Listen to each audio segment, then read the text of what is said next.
Buenos días, ¿cómo están? La profe, buen día. Todo bien. Bueno, ¿cómo andan? ¿Quieren que empecemos con alguna consulta, si es que tienen?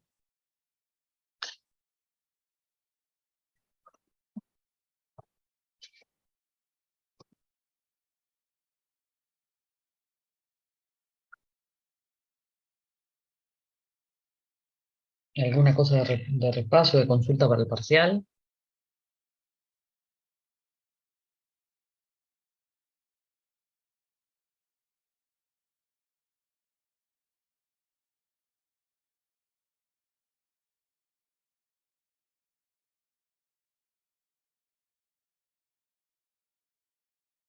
¿Ninguna? Bueno, yo he preparado para usar una gráfica, pero es necesario hacer unas cosas.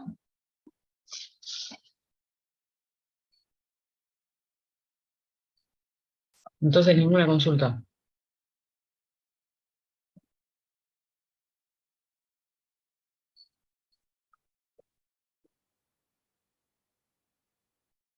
Bueno, si es así, arrancamos con la clase de hoy.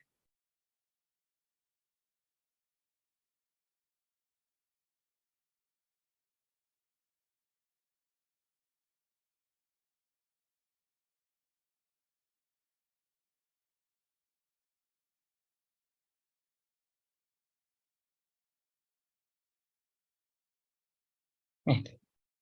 Cualquier cosa me cortan y me dicen si tienen alguna consulta, ¿sí?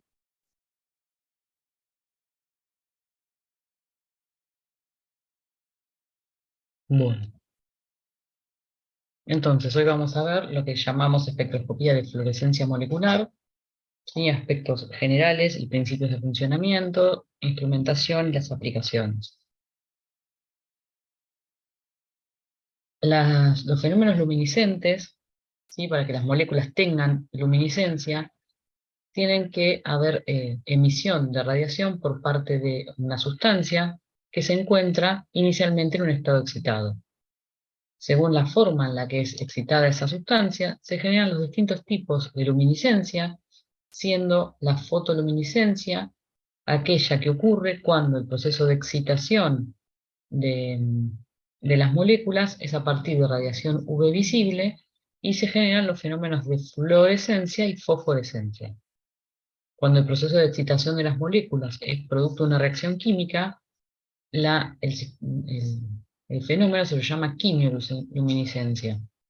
En cambio, cuando el fenómeno de excitación eh, eh, y la emisión de esa energía procede de un producto de la reacción con un sistema biológico, se lo llama bioluminiscencia. Cuando el proceso de excitación está dado por calor, se lo denomina termoluminiscencia, y cuando ese proceso es a partir de las ondas de radio, ¿sí?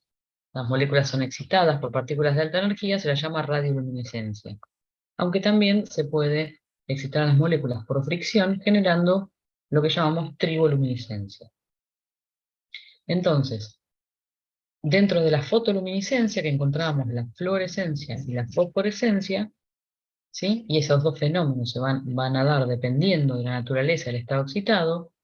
Lo que tenemos que tener presente es que para que estos procesos ocurran, debemos con la radiación UV visible excitar un electrón de nuestra molécula y que cuando él vuelve al estado fundamental, lo hace emitiendo radiación, ya sea fosforescente o fluorescente. Para eso tenemos que recordar algunos fenómenos o descripciones físico-químicas que ya vieron en Química 2, donde recuerdan que cuando la molécula se encuentra en estado fundamental, los electrones, o dos electrones que ocupan un orbital molecular, se encuentran dispuestos de forma antiparalela.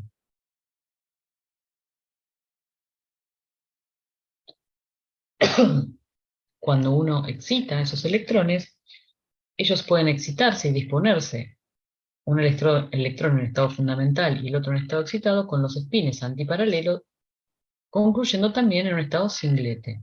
O puede ocurrir que pasen a un estado superior con el spin paralelo y genera un estado triplete no permitido. La fluorescencia se genera a partir de la excitación de un estado singlete a otro estado singlete, ¿sí? Que es una transición permitida y tiene un rápido retorno al estado fundamental con emisión de fluorescencia.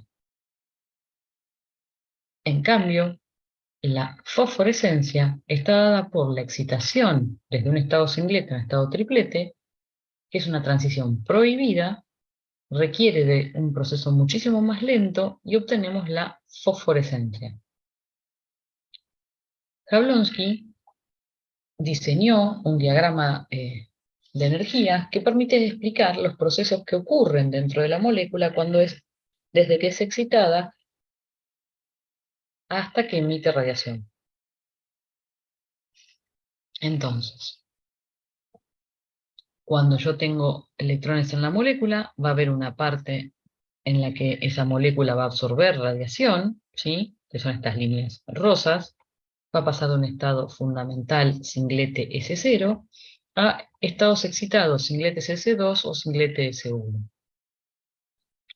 Y ahí tenemos absorción de la radiación, que puede ocurrir hacia cualquier nivel electrónico, vibracional o rotacional interno, ¿sí? Estos son los vibracionales.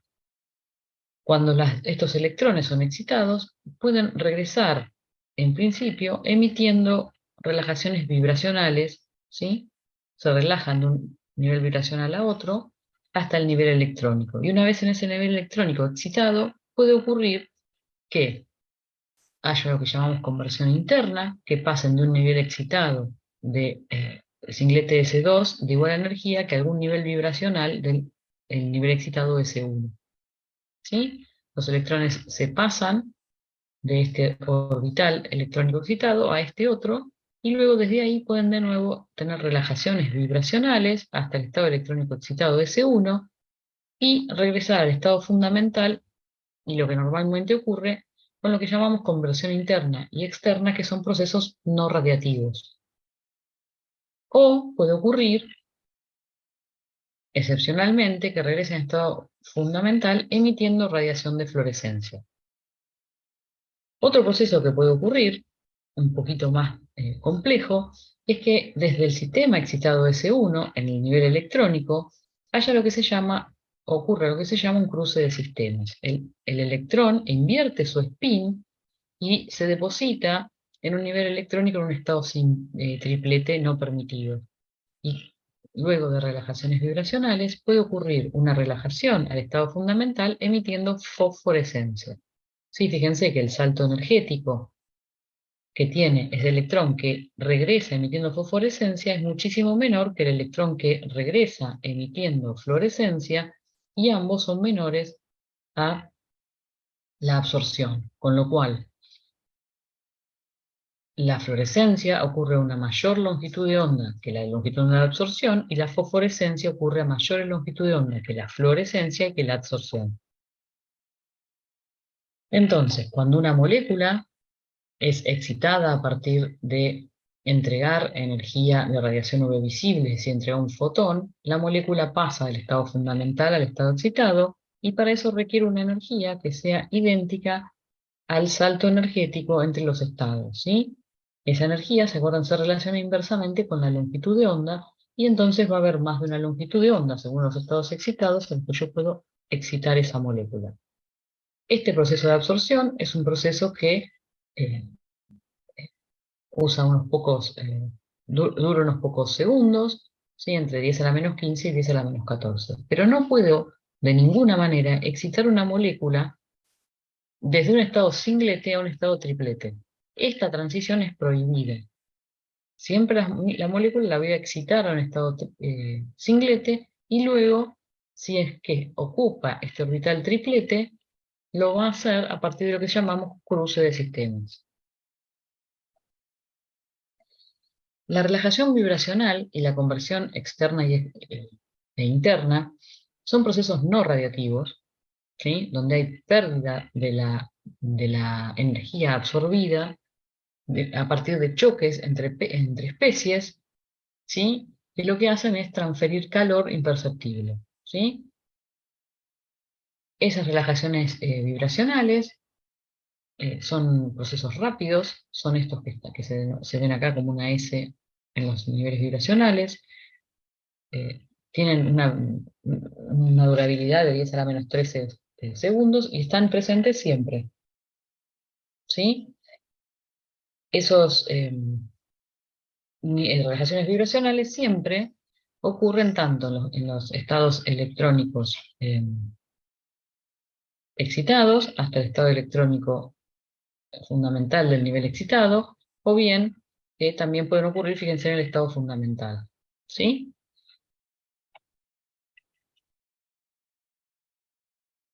La conversión interna y externa es la relajación vibracional o la relajación del estado excitado electrónico a cualquiera de los estados vibracionales o electrónicos fundamentales. Y esto ocurre también si es interna por choque entre moléculas propias y si es externa con choque entre moléculas de solvente. Entonces esa energía se transfiere como calor imperceptible.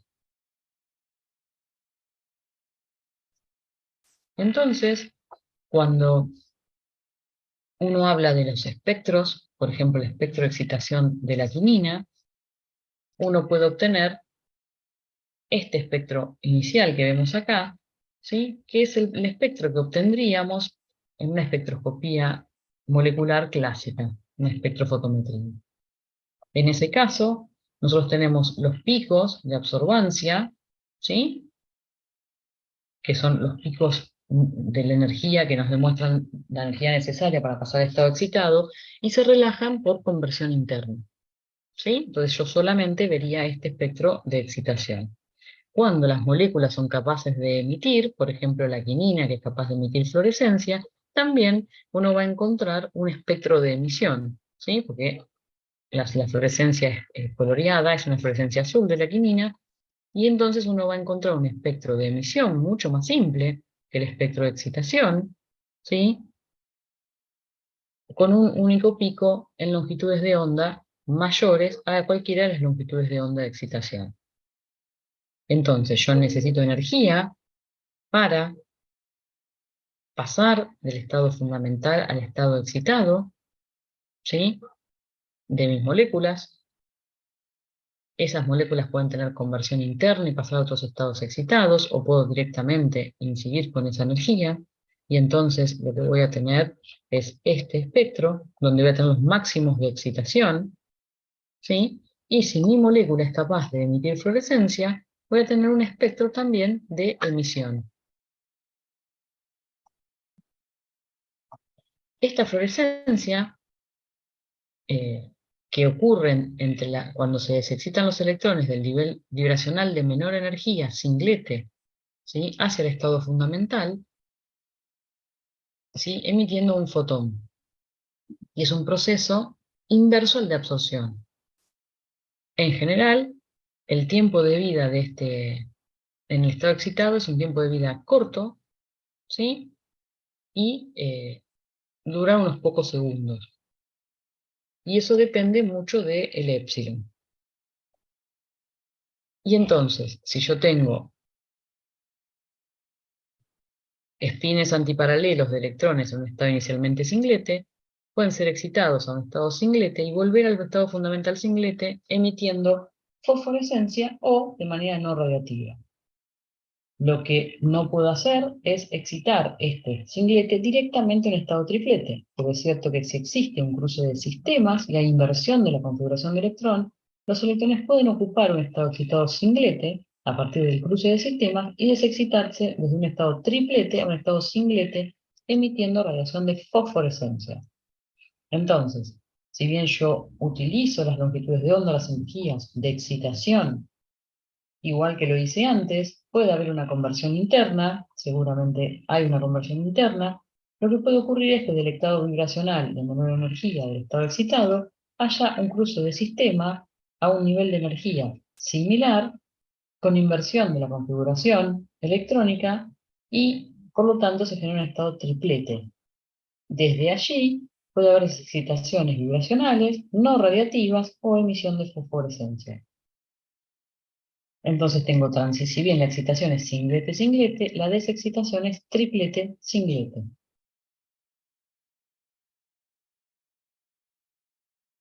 Entonces podemos tener un espectro de excitación, es decir, podemos ver las longitudes de onda o energías necesarias para excitar la molécula de antraceno. Podemos ver, por ejemplo, el espectro de fluorescencia y también un espectro de fosforescencia.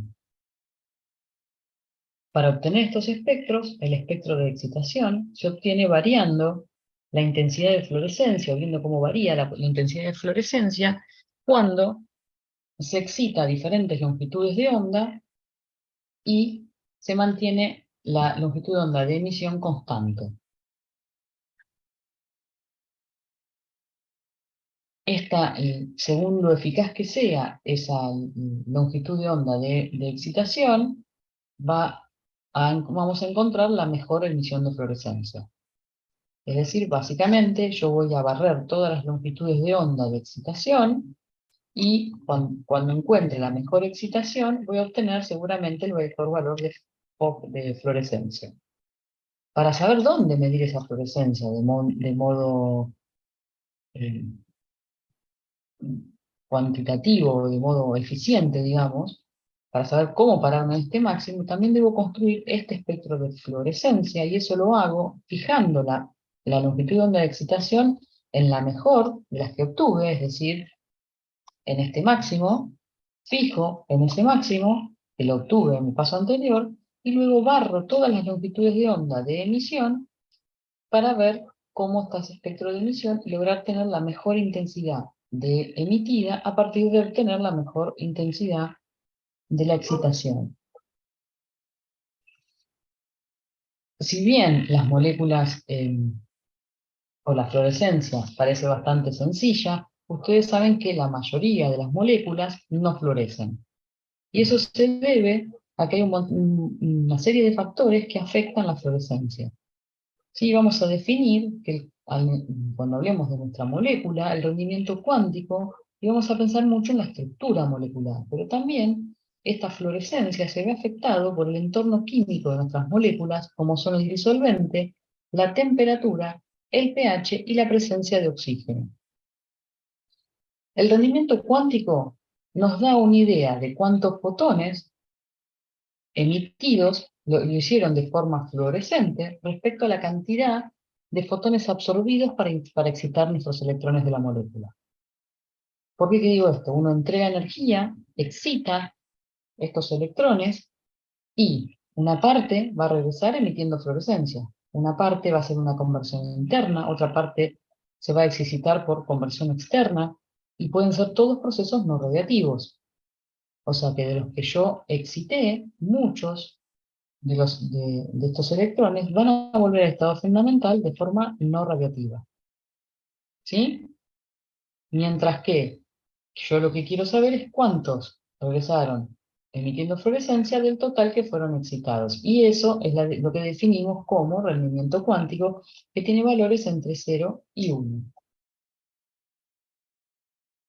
También dijimos recién que la estructura de la molécula es fundamental para que el proceso termine en un proceso luminiscente. Acá hay una serie de moléculas, cada una florece a una longitud de onda diferente y por lo tanto tienen colores diferentes, pero fíjense que en todos los casos son estructuras muy complejas con muchísimos pares de electrones libres y enlaces dobles no conjugados, que además tienen cierta estructuración, ¿sí? Que ahora vamos a hablar un poco de eso. En estas estructuras moleculares, lo que vemos es que al haber muchos pares de electrones libres y enlaces pi, las transiciones por excelencia son este tipo, las n-pi antienlazante y la pi-pi antienlazante. Con el mayor rendimiento cuántico, las pi-pi antienlazantes. ¿Sí? Estas son las que mayor fluorescencia nos dan. Con lo cual, necesitamos moléculas que tengan dobles o triples enlaces conjugados. ¿Sí? Cuando tenemos este tipo de transiciones, tenemos menos probabilidades de cruce de sistemas y por lo tanto tenemos un mejor rendimiento cuántico con mayor fluorescencia. Sin embargo, Si nosotros solo pensáramos en que tengan dobles enlaces conjugados, veríamos que eso no se cumple eh, en todos los casos. Por ejemplo, si uno tiene moléculas del tipo de las que están ahí arriba, la piridina, el purano, el tiofeno y el pirrol, tienen dobles enlaces conjugados, existe la posibilidad de transiciones pi-pi entre enlazantes y NP, sin embargo, ninguna de las cuatro sustancias florece. Cuando esas sustancias o esos anillos son fusionados con un anillo bencénico, fíjense que comienza a aparecer la fluorescencia, ¿sí? Con lo cual, la estructura molecular, es decir, la aromaticidad en la estructura molecular, juega un rol fundamental para que ocurran esas transiciones pi-pi antienlazante y se generen mejores rendimientos cuánticos. Por ejemplo, moléculas como la quinina, que tienen gran aromaticidad, la clorofila, el piridoxalfosfato y el triptofano son en todos los casos moléculas fluorescentes. También es muy importante ver cómo ese anillo aromático se encuentra sustituido. Si nosotros tenemos sustituyentes capaces de ceder electrones, ser donores de electrones, los electrones van a estar más disponibles para las transiciones y por lo tanto vamos a obtener un aumento en la fluorescencia, un mejor rendimiento cuántico. De otra manera, exactamente contraria, si el sustituyente de ese anillo es un aceptor de electrones, tenemos menos disponibilidad de los electrones para hacer estas transiciones y la fluorescencia disminuye. Y entonces, por ejemplo, fíjense que a partir del beceno íbamos sumando sustituyentes, según el sustituyente sea donor o aceptor de electrones. Por ejemplo, acá tenemos un aceptor de electrones como el bromo o el yodo, fíjense que la fluorescencia cae muy, muy abajo, mientras que cuando tenemos donores importantes o pares de electrones libres, ¿sí? Como la anilina, una anilina, tenemos fluorescencias realmente muy grandes y en longitudes de onda, ¿sí? Cercanas al visible. Más aún, no basta con que la molécula tenga grupos aromáticos para que sea fluorescente, ¿sí? Ni que tenga enlaces dobles, ni que tenga aromaticidad, sino que también es necesario que tenga cierta rigidez en la estructura. El ejemplo más notorio es el ejemplo de la fenolftaleína, ¿sí? Que tiene, fíjense, en la parte de arriba estos dos fenoles que tienen enlaces simples unidos y por lo tanto giran todo el tiempo, lo que impide la superposición correcta entre los orbitales pi-pi antienlazante, pero cuando se da rigidez con un puente de oxígeno, las transiciones son mucho más probables y esta molécula florece y se llama fluoresceína, ¿sí? Una fluorescencia verde muy intensa. Con lo cual necesitamos dobles enlaces conjugados, aromaticidad, sustituyentes donores de electrones y rigidez en la molécula. Obviamente, la mayoría de las cosas que vemos no florecen. Además, tenemos efectos del entorno. Por ejemplo, efectos del solvente, como la viscosidad y la polaridad, efectos de la temperatura, ¿sí? Que hacen variar esa viscosidad y aumenta el número de colisiones, efectos del pH, que nos generan formas ácidas o básicas de nuestras moléculas que afectan la fluorescencia, y el oxígeno disuelto, que es capaz de amortiguar o apagar esta señal de fluorescencia. Cuando hablamos del efecto del solvente, pensamos en qué pasa cuando aumenta la viscosidad.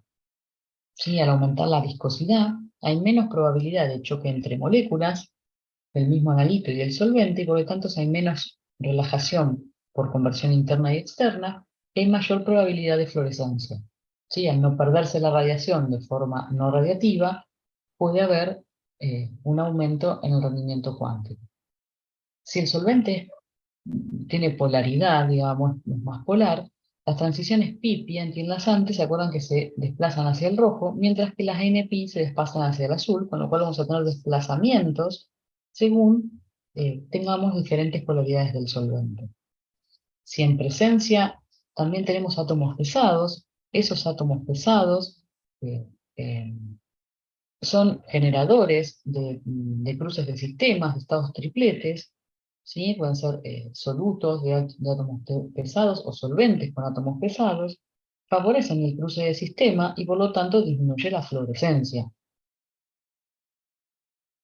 Fíjense el efecto del solvente. Cuando uno diluye la misma sustancia, que es la 4-dimetilamino 4-nitroetilbeno, ¿sí? En solventes que tienen diferente polaridad, ¿sí? Que vamos desde el hexano al normal butanol, es decir, vamos aumentando la polaridad. Fíjense cómo este es el espectro de absorción de la molécula, ¿sí? Pero fíjense que el espectro de absorción de hexano a butanol es lo mismo, pero la fluorescencia se va corriendo a mayores longitudes de onda, es decir, cuanto más polar es el solvente, se corre a mayores longitudes de onda. Eso quiere decir que la energía o el salto energético de caída para la fluorescencia es más cortito, es menor. La temperatura, ¿por qué afecta? Bueno, porque al bajar la viscosidad y aumentar la energía cinética de las moléculas, aumentan las colisiones y por lo tanto aumentan los procesos no radiativos, disminuyendo la fluorescencia. El pH también es fundamental porque muchas veces tenemos moléculas en cuya resonancia nos permiten tener formas diferentes, es decir, formas de resonancia importantes, pero sin embargo, si nosotros las protonamos, como en el caso de las anilinas, dejamos de tener la resonancia, disminuyendo muchísimo la posibilidad de fluorescencia. ¿Sí? Nuestro fluoróforo deja de resonar. Y el oxígeno disuelto, perdón, que es una molécula paramagnética, es capaz de captar los electrones, acercando orbitales de tipo triplete, permitiendo el cruce de sistemas y yendo en contra de la fluorescencia. O también puede oxidar el fluorófono, ¿no? Por supuesto. Y esto nos permite, esta intensidad de fluorescencia, al igual que la absorbancia, hacer un análisis cuantitativo. La fluorescencia se define con una relación lineal con el rendimiento cuántico de una constante con la intensidad de la radiación incidente menos la intensidad de la radiación transmitida. ¿Sí? Entonces la intensidad de fluorescencia la vamos a escribir como una constante proporcionalidad por el rendimiento cuántico por la diferencia entre la intensidad incidente menos la intensidad transmitida. Por la ley de Beer, ustedes saben que podemos escribir a la potencia de intensidad como la intensidad incidente por 10 a la menos epsilon por B por C. Si reemplazamos en la ecuación anterior y sacamos factor común intensidad incidente, nos va a quedar que la intensidad de fluorescencia es el factor de correlación por el rendimiento cuántico por la intensidad incidente por 1 menos 10 a la menos epsilon por B por la concentración. Si uno resuelve esta serie, obtiene esta expresión matemática bastante engorrosa de resolver. Sin embargo, fíjense que cuando las concentraciones son bajas, por debajo de 1, es posible despreciar estos términos y obtener una ecuación lineal entre la intensidad de fluorescencia y la concentración. Pero fíjense que la concentración está multiplicada por el camino óptico, por la absortividad, que se acuerdan que depende de la longitud de onda y del analito, por 2,303, la conversión del logaritmo, por el rendimiento cuántico y la constante proporcionalidad. Pero sobre todo, se encuentra multiplicada por la intensidad incidente. O sea que si yo tengo una muy buena lámpara con intensidad incidente, la puedo aumentar. Cuando yo aumente la intensidad de incidencia de la lámpara para impactar la muestra, me basta con poquitas concentraciones para poder ver fluorescencia, es decir, multiplico la concentración por un factor más grande. Y entonces, como logré tener una ecuación lineal, puedo utilizar cualquiera de los métodos de cuantificación que ya hemos utilizado, simplemente graficando la intensidad de fluorescencia en función de la concentración y obteniendo esta recta, que es válida siempre y cuando epsilon por B por C sea menor a 0,05. Es decir, una concentración en torno a 0,05 sobre epsilon por B. Si yo aumento la concentración, lo que empieza a ocurrir es una desviación en estas rectas que a medida que las sigo aumentando hace que caiga a cero porque empieza a haber efectos de choques entre moléculas. Aumente tanto la concentración que es más probable que colisionen y regresen a estado fundamental sin emisión de radiación que lo hagan emitiendo. ¿Cómo es un instrumento con el cual se mide fluorescencia, un espectrofluorómetro? Bueno, Es un instrumento que tiene una lámpara de excitación, que es una lámpara de xenón, que lleva los haces hasta el monocromador, que se llama monocromador de excitación, donde voy a seleccionar o barrer las longitudes de ondas del espectro de excitación. Esas longitudes de onda emergen, impactan sobre la cubeta de la muestra, y a 90 grados, ¿sí?, se coloca un espejo que divida los haces para llevarlos al monocromador de emisión y luego al detector.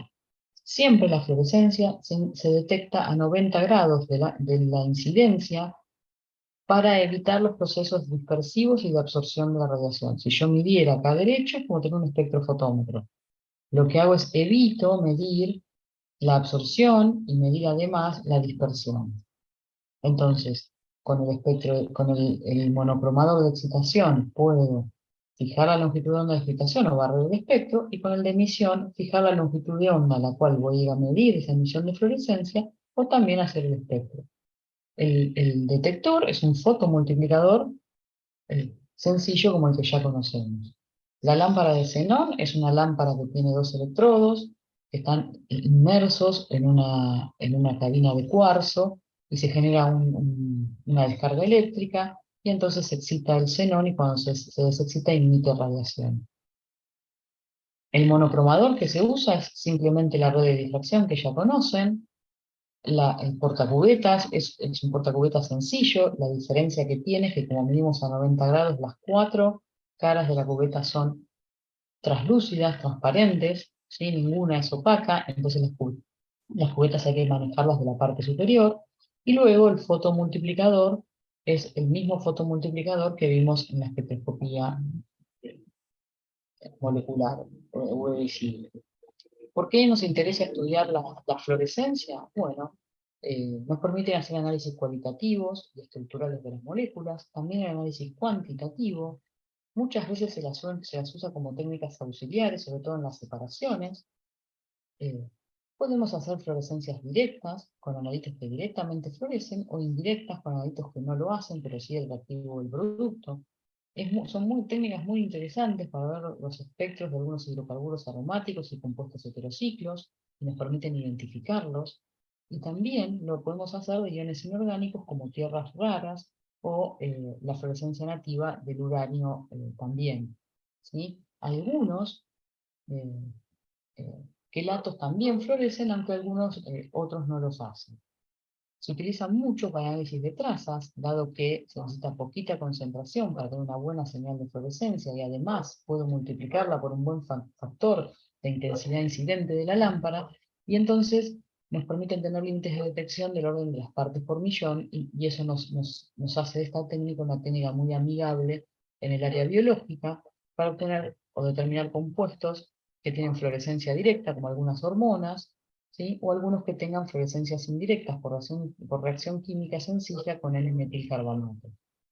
También nos deja ver o determinar iones inorgánicos por formación de quelatos, ¿sí? Estos reactivos son no luminiscentes, pero cuando los combinamos sí tienen la capacidad de fluorecer, o también formación de compuestos inorgánicos, o la fluorescencia propia, como dijimos hoy, de las tierras raras y el uranio. Cuando las pensamos como auxiliares de otras técnicas, en general podemos usar indicadores fluorescentes en volumetrías en general, perdón, y detección fluorescente en los métodos de separaciones, sobre todo en las cromatografías. Cualquiera de estos libros tienen la información suficiente sobre la temática, y hay algunos que les puse acá abajo que son un poquito más específicos en el caso que en el futuro requieran de un estudio más exhaustivo de las técnicas fluorescentes o de la espectroscopía fluorescente.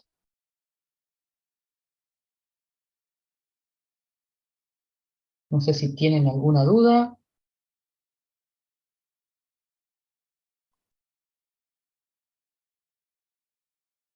Profe, entonces esto también entra en ano parcial. ¿No? ¿Esto no entra? No. ¿En el Ah, parcial? sí, Me parece que no lo mandé yo. Me parece que al lo crono. hablamos en la clase pasada. Yo no terminé la clase pasada, no pude. Ah, no, mira. Igual seguro Ezequiel no les dijo nada en el seminario. No, que recuerde, ¿no? No. Bueno, ¿viste de los métodos ópticos? Sí, ¿Sí? Entra hasta mezclas. ¿Sí? ¿Viste mezcla cromo-cobalto que le hiciste el otro día? sí. ¿Está bien? Bueno, hasta ahí. Y entonces, Y las diapositivas son las de absorción, la última. claro, las dos, viste que tenemos las dos de absorción molecular, no Sí. fluorescencia. O sea, esta Ah, clase no, las listo. anteriores. ¿Está bien? Todo lo anterior sí. Ah, ok.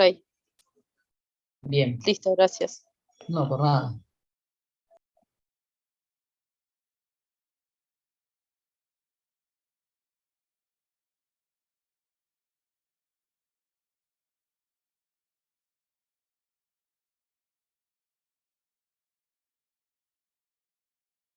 ¿Alguna otra consulta?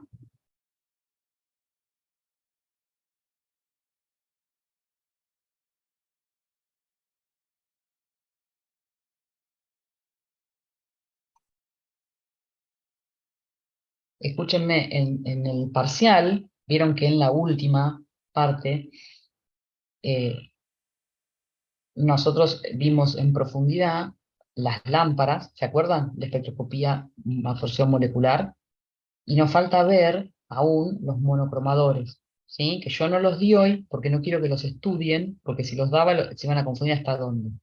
Cuando hablamos de equipamiento de espectroscopía molecular, UV visible, ¿sí? Quiero que sepan cómo se construye un espectrofotómetro y un fotómetro, es decir, cómo dibujar las partes, primero las lámparas, después el monocromador, después la cubeta, después el detector, el traductor de señales y el registrador, que sepan explicar los tipos de lámparas para en la región UV y para la región visible, ¿sí? ¿Está bien? Pero que no es necesario que estudien cómo explicar los monocromadores, ¿está bien? Eso sí nos va a quedar para el próximo parcial.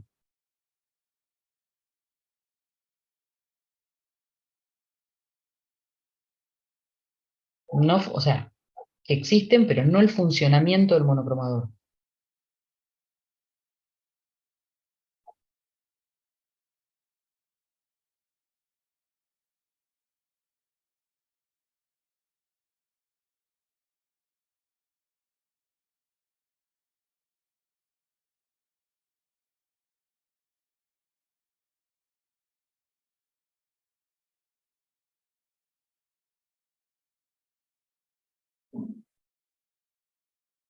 ¿Me siguieron? Sí, profe. Bien, bien. Entonces, sí hay que saber cómo están constituidos, pero no hay que saber explicar los monocromadores. Lo demás sí. ¿Está bien?